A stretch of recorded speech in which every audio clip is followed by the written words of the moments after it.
Selamat berjumpa kembali, salam sejahtera bagi kita di bagian yang kedua ini. Pada bagian kedua ini kita akan membahas bersama-sama siapakah manusia menurut pandangan Alkitab. Kita sudah lihat ini di sesi pertama sedikit. Kita akan melihatnya, membahasnya bersama-sama. Nah, Alkitab menggambarkan, melukiskan manusia itu adalah imago Dei. Imago Dei itulah gambaran yang diberikan oleh Alkitab. Imago Dei itu terdapat di dalam Kejadian pasal 1 ayat 27. Di sana digunakan dengan kata gambar. Pada Kejadian pasal 5 ayat 1 di sana digunakan kata rupa. Dan pada Kolose pasal 3 ayat 10 digunakan kembali kata gambar. Pada Yakobus pasal 3 ayat yang ke-9 digunakan kata rupa. Jadi imago Dei ini sepertinya gantian antara gambar itu juga imago Dei, rupa itu juga imago Dei. Jadi tidak bisa dipilah-pilah seperti itu. Pokoknya gambar atau rupa itu merupakan imago Dei. Ya. Manusia adalah gambar Allah, begitu. Nah, mengapa konsepnya itu adalah manusia itu adalah imago Dei, gambar Allah? Karena pada sesi yang pertama kita sudah melihat bahwa manusia itu merupakan representatif figur Allah. Manusia itu representatif figur Allah. Sehingga karena dia representatif figur Allah, imago Dei itu hadir di dalam diri manusia dan menghadirkan Tuhan Allah di alam semesta. Karena dialah menjadi wakil Tuhan atas alam semesta. Nah, konsep ini sebenarnya disadari oleh Daud. Kalau kita lihat apa yang diutarakan Daud dalam Mazmur pasal 8 ayat yang ke-5 sampai yang ke-6. Di sana Daud berkata, "Siapakah manusia sehingga engkau membuatnya hampir sama dengan Allah? Siapakah manusia sehingga engkau mengindahkannya?"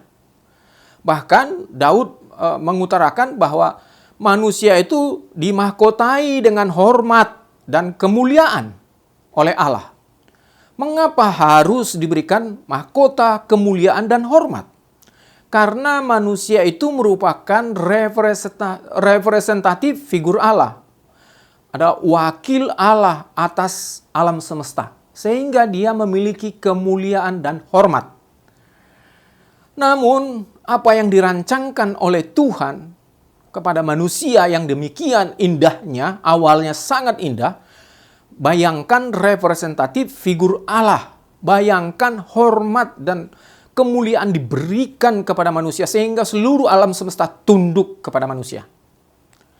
Di sesi pertama saya katakan bahwa manusia itu adalah wakil Tuhan. Kalau mau lihat Tuhan, maka lihatlah manusia. Tidak usah jauh-jauh lihat kemana, lihatlah manusia. Inilah keindahan yang diberikan oleh Tuhan Allah pada waktu penciptaan. Sayangnya jatuh. Kejatuhan manusia di dalam dosa, maka hilang imago Dei itu. Hilangnya di sini bisa kita lihat oleh karena keinginan manusia yang ingin sama seperti Tuhan Allah. Keinginan itu sebenarnya datang dari iblis. Karena iblis ingin sama dengan Allah. Ingin serupa dengan Allah. Dan itu dibawa oleh ular kepada Hawa dan Adam, yaitu ingin sama seperti Allah. Tadinya manusia itu diciptakan hanya memiliki variabelnya baik, hanya variabel baik. Dia tidak memiliki variabel jahat. Kenapa? Karena dia representatif figur Allah, dia dipenuhi dengan kemuliaan dan hormat. Sehingga hanya tahu yang baik. Itu sebabnya ketika dia telanjang, dia tidak merasa malu. Tapi ketika keinginan untuk menjadi serupa dengan Allah, ular berkata, engkau sekali-kali tidak akan mati, tapi engkau akan menjadi serupa dengan Allah. Tahu yang baik, tahu yang jahat. Nah, mereka jatuh. oleh keinginan yang ingin menjadi serupa dengan Tuhan Allah. Karena itu mereka sungguh-sungguh seperti Tuhan Allah, tapi hanya seperti. Tahu yang baik, tidak bisa lagi memproduksi yang baik. Kalau tadi sebelum jatuh, tahu yang baik bisa memproduksi yang baik. Tidak perlu malu dengan ketelanjangan. Tahu yang jahat, tidak bisa menolak yang jahat. Tidak bisa, tidak mampu. Itulah manusia yang jatuh. Tetapi Tuhan Allah tahu yang baik, mampu melakukannya, tahu yang jahat, mampu menolaknya. Jadi sangat beda sekali. Nah, itulah sebabnya Tuhan Allah hanya menciptakan manusia itu satu variabel saja, yaitu baik. Itu saja. Tapi manusia tidak cukup ingin sama seperti Allah. Tahu yang baik, tahu yang jahat. Nah, itulah kejatuhan. Nah, kejatuhan ini tidaklah menggagalkan rencana Allah akan wakil Tuhan di alam semesta yang dilanjutkan nanti di bangsa Israel sebagai wakil Tuhan, dan kemudian bangsa Israel gagal, nanti dilanjutkan kepada gereja. Gereja menjadi wakil Tuhan atas alam semesta. Namun sebelum sampai ke sana, maka kejatuhan itu perlu mendapatkan penebusan. Bagaimana caranya? Inilah intisari iman Kristen. Intisari iman Kristen adalah Yesus harus menjadi manusia. Yesus harus mati di salib, darahnya ditumpahkan. Untuk apa? Mengapa? Hanya untuk mengampuni dosa? Kalau hanya mengampuni dosa, apakah Tuhan Allah bisa berkata, Arifin, kamu berdosa mengaku, ya Tuhan, lalu Tuhan Allah tendang saya masuk surga? Apakah mungkin dilakukan Tuhan Allah? Oh, tentu itu tidak mungkin. Kenapa tidak mungkin? Karena ada ketetapan Tuhan Allah. Ibrani pasal 9 ayat yang ke-22. Dalam Ibrani 9 ayat yang ke-22 ini, di sana dijelaskan bahwa dosa hanya bisa diampuni dengan darah. Tanpa penumpahan darah tidak ada pengampunan. Ini ketetapan. Allah memberikan ketetapan dosa hanya bisa diampuni dengan darah. Darah siapa? Tidak ada lagi di bawah kolong langit ini darah yang suci yang bisa mengampuni dosa manusia. Itulah sebabnya Allah harus menjadi manusia. Itulah sebabnya Yesus menjadi manusia. Sehingga darahnya yang suci ditumpahkan supaya semua orang yang percaya kepadanya tidak binasa, melainkan beroleh hidup yang kekal. Nah, oleh karena itu maka arete bagi manusia menurut Alkitab adalah taat pada firman Allah.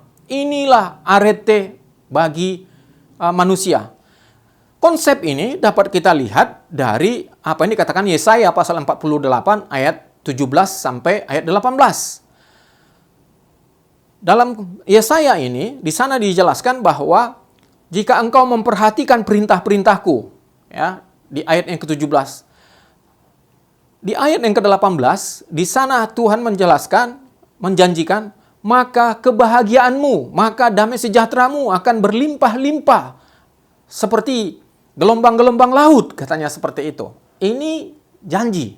Jadi, arete bagi jiwa seorang Kristen adalah taat pada firman Allah. Kalau kita tidak taat firman Allah, maka tidak akan pernah kita sampai kepada arete bagi jiwa. Tidak akan pernah. Tidak akan ada optimal di dalam jiwa kita itu. Itulah yang kita kejar. Itulah yang kita usahakan. Inilah yang dikatakan oleh Paulus, kalau aku mendapatkannya, berusaha terus.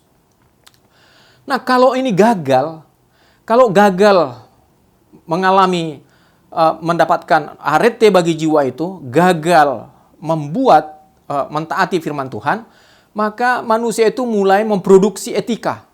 Etika yang dia produksi ada 3 bagian. Yang pertama, sering sekali etika itu diproduksi dengan etika rasa malu. Dia tidak mau melakukannya oleh karena rasa malu, ada malu dilihat orang. Tapi ada juga etika rasa bersalah. Dia tidak mau melakukannya, takut bersalah sama orang itu. Jadi tidak mau melakukannya. Ini baik, tetapi tidak benar. Karena ada orang yang tidak merasa salah. Misalnya orang yang berpacaran. Orang yang berpacaran, kalau mereka sama-sama suka dan lalu melakukan misalnya hubungan seks di sana, mereka tidak akan merasa bersalah. Mereka akan baik-baik saja. Kenapa? Karena rasa bersalah tidak ada di sana. Tapi Apakah mereka berdosa? Nah, ini adalah tingkat yang ketiga, rasa berdosa. Etika rasa berdosa adalah ada perasaan berdosa bila melakukannya, sadar bahwa Tuhan melihatnya. Inilah etika rasa berdosa. Inilah yang dilakukan oleh manusia kalau dia menjadi tidak mampu membuat arete bagi jiwa. Karena kalau itu gagal, maka kenapa dia bisa menjadi gagal? Mengapa orang banyak melakukan etika rasa malu, etika rasa bersalah? Mengapa? Mengapa tidak pernah sampai ke etika rasa berdosa? Karena sebenarnya adalah etika itu sendiri atau perintah-perintah Tuhan itu sendiri belum sampai terinternalisasi di dalam dirinya. Bahwa nilai-nilai Kristen itu masih nilai luar, belum menjadi nilai diri. Nah, itulah sebabnya nilai etika dijalankan sebagai imperatif, hanya perintah. Tuhan memerintah jangan mencuri, maka dia melakukan jangan mencuri. Karena apa? Rasa takut. Rasa takut. Jadi oleh karena diperintah dan ada rasa takut di sana. Tapi seharusnya bagaimana kalau nilai-nilai Kristen itu, nilai-nilai Alkitab itu menjadi nilai diri, itu menjadi nilai diri kita, maka itu adalah nilai indikatif, yaitu kenyataan bahwa saya tidak pantas lagi melakukan itu. Kenapa? Karena saya sudah ditebus oleh darah Yesus. Saya sudah berubah. Oleh karena itu, saya melakukan perang terhadap dosa bukan karena diperintah lagi, tetapi karena kesadaran. Saya sadar itu tidak pantas, tidak layak bagi saya. Itu harusnya produksi. Nah, kalau itu sampai benar bisa dijalankan, maka itu nilai-nilai itu sudah terinternalisasi. Yang tadinya nilai luar, yang tadinya nilai Tuhan, sekarang menjadi nilai diri. Sekarang jadi masih nilai apa? Ya masih tetap nilai Tuhan. Kenapa masih tetap nilai Tuhan? Karena dijalankan berdasarkan imperatif. Tuhan memerintahkan. Sehingga nilai itu masih nilai Tuhan. Karena Tuhan yang perintahkan. Lalu kita jalankan. Jadi kita hanya menjalankannya saja. Nah, itu sebabnya tidak ada perubahan dalam diri kita.